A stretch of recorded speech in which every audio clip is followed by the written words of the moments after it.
We have a love-hate relationship with Guatemala. And today we're going to show you the two sides of our Guatemalan experience.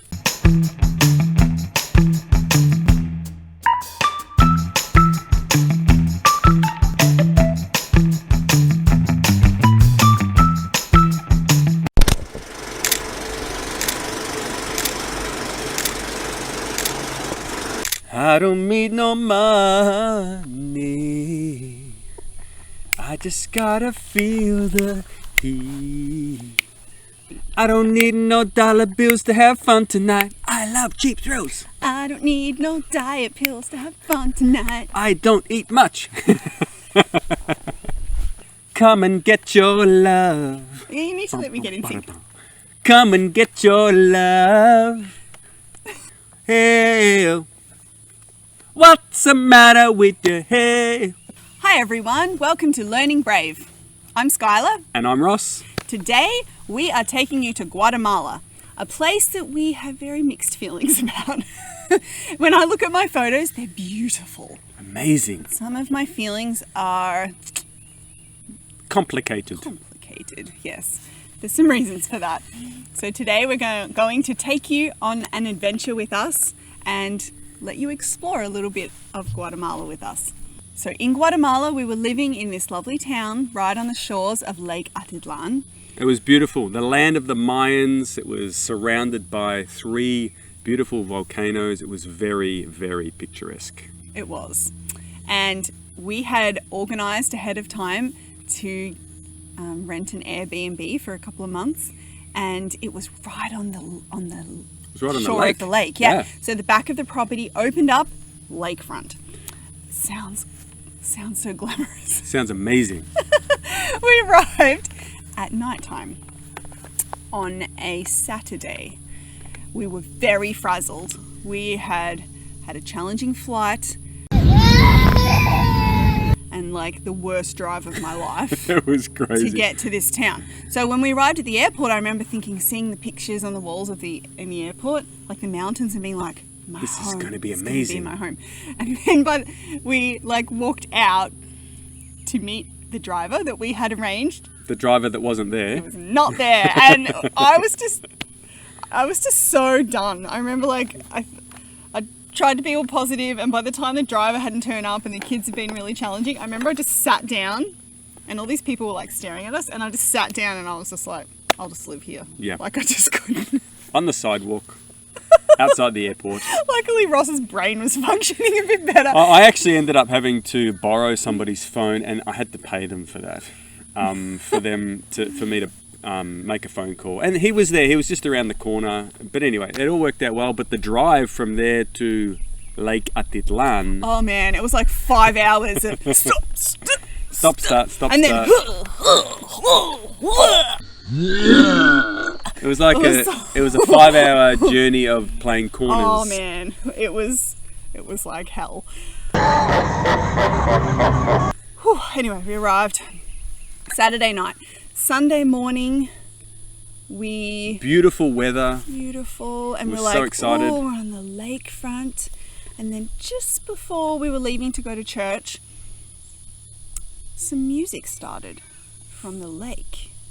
Outside the front of our house. And as soon as it started, it grew. It was like a full-on carnival. The whole house was shaking. Like, no joke. The windows were rattling, and I remember we were like, huh. And then we left for the day. We came to understand over the next week that every morning of our life would involve the loudest music in the world being pumped from the lake. It was the bass. It was the bass of this music. It was like dum, dum, dum, dum. And like weekends were the worst. And because we'd arrived in nighttime, we had no idea. And then in the morning, it started. I remember I'd wake up each morning and it would be quiet, blessedly quiet. Beautiful. And then at about 9 o'clock, I'd be like, no. And what it was there were these tour boats that docked not far from our house. And to attract people to come and get on them, that was generally that they played this insane techno music with bass. Yeah, and the blaring. weekends were worse because they would have like baptism parties. Yeah. Yeah, they have like religious revivals on the lake. And so they'd bring out their megaphones, and someone who was really bad at singing, so maybe they'd like ask everyone in the congregation, who's terrible at singing? Yep, we'll take you. We'll take you. Come and sing Please for us. wail into this megaphone, point it at the Gilbert's house for at least 4 hours. Oh Please. my goodness. Turn it up so it's loud enough that the windows are rattling. It's like he's scraping a chalkboard! I can't take it! Yeah, there were times like our windows would fall on, you could hear them rattling like zzz from the noise. It was quite insane. One other thing that I remember about this house we rented on the shores of Lake Atitlan was the nighttime. Now, during the day, as you went out our front property and onto the shoreline, there were dogs everywhere. In Guatemala, there are dogs everywhere. But they normally keep to themselves. They're very docile. They're bathing in the sun. You're not scared about walking amongst these stray feral dogs. But at nighttime, you could hear them. Yes. You could hear them at nighttime. So the music stopped and the dogs began. The dogs began. And if there was any female on heat, oh, heaven help us, the noise, the cacophony that came from the lakefront was crazy. I mean, Lake Atitlan is beautiful. It's surrounded by volcanoes, and you can take boats to visit the other little villages on the sides of the lake, and some of them can only be accessed by boat.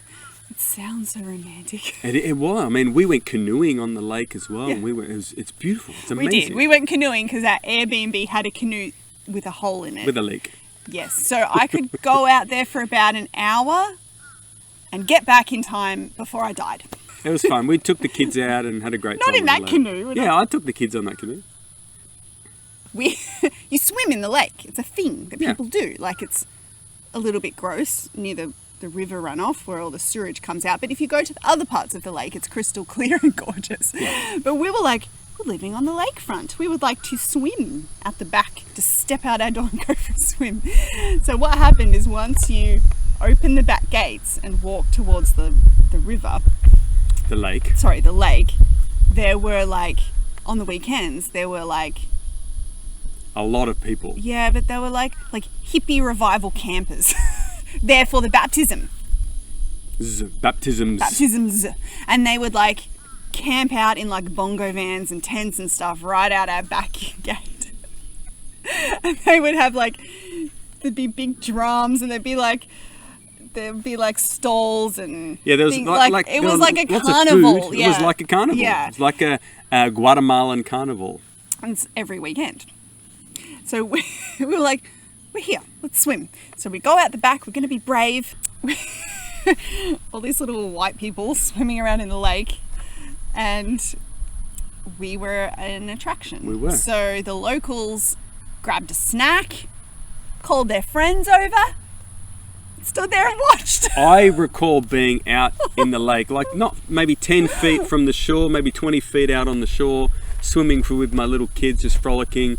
And I look back, and a crowd of people had assembled on the shoreline directly in front of where we were, sat down with their snacks and watching us. Oh, man. We were the carnival.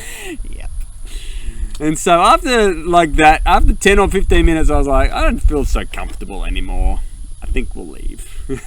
Que no hay excusa, mi gente linda, acérquese porque nosotros ya en breves instantes estaremos realizando este recorrido. 10 quetzalitos, mi gente linda.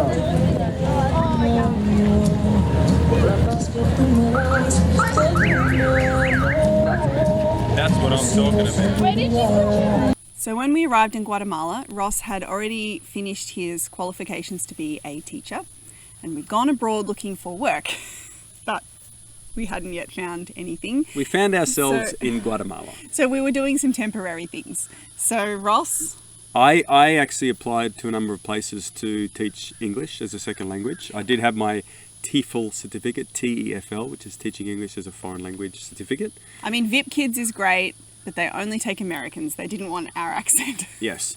So I approached a number of places, and I had a number of offers, and I chose one that I felt best suited me. And I had begun teaching just prior to coming to Guatemala. The only difficulty was that I needed internet. When we first arrived in Guatemala, our house didn't have sufficient internet, and it took a number of days for that to be sorted out and installed in the home. So in the meantime, I was able to go down to the local church and teach using their internet, which was great. In theory, except the time zone meant that I was teaching at 5 o'clock in the morning. Now I had no problem. It was about a 15-minute walk. yeah, so you planned all this, and then the first day, I'm there. I leave the house at 4:30 or something. Give me enough time. I get out the house. It's dark, obviously. I've got my satchel, and I start walking out. And I walk out onto the main street near our house. As soon as I walked out, there was street lighting, but dogs were everywhere. And I'd seen them during the daytime, and they were nice. No problem at all. But at night time, as I walked out, it's like I walked out on the street and every dog stopped and looked at me. And I had this feeling that I should pick up some sticks and some rocks. And I did.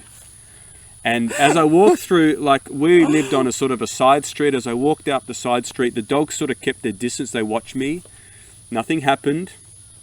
As I came out onto the main street and walked towards the church, I was the only one walking through the streets of Panajachel at this time of morning.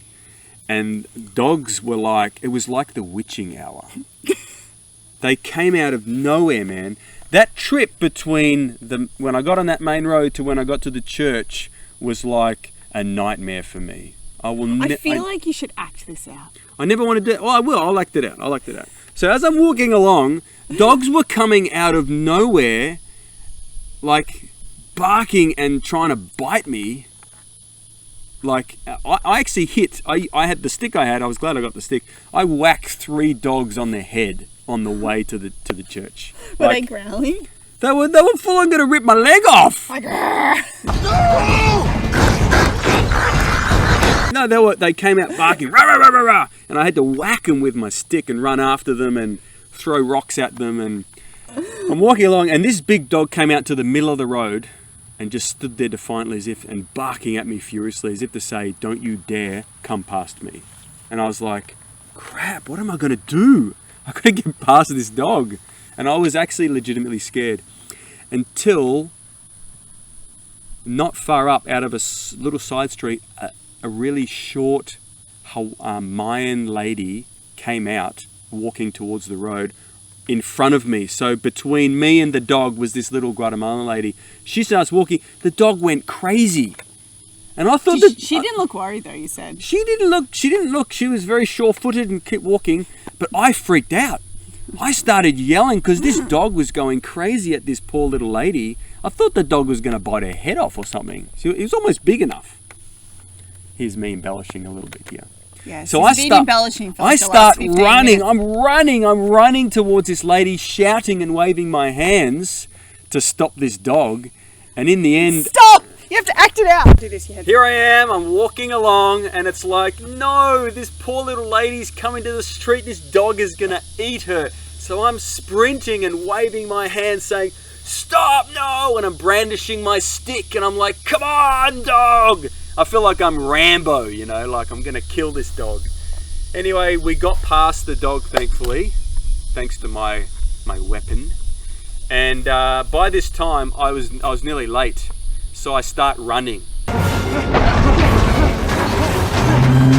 Never run on the streets of Panajachel at 5 o'clock in the morning with dogs everywhere. It like whips them up to a frenzy of excitement. So I'm running along, I go around a corner, dogs are coming out and everywhere trying to bite my ankles, and I'm whacking them off with sticks.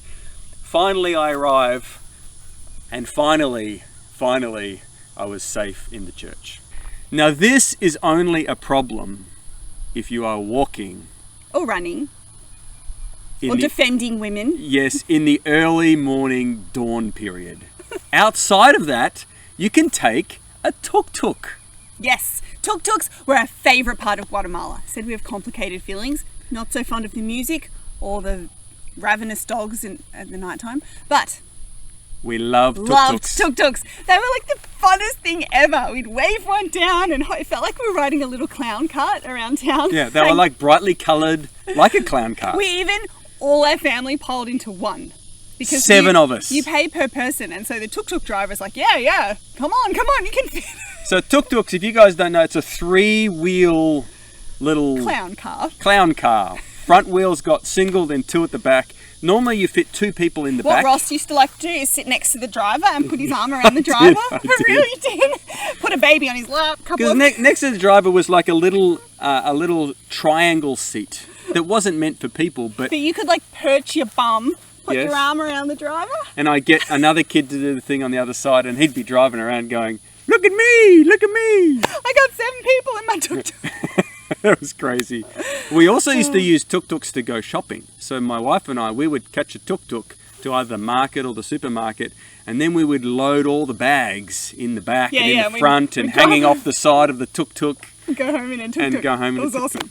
All right, guys, thank you for joining us. If you want to know more, have any questions or anything, head over to learningbrave.com and let us know in the comments what you think and what you'd like to know. We'll see you next time. Bye. Like this.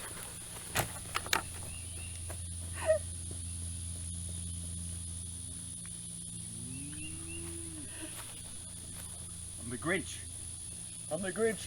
It's gonna blow!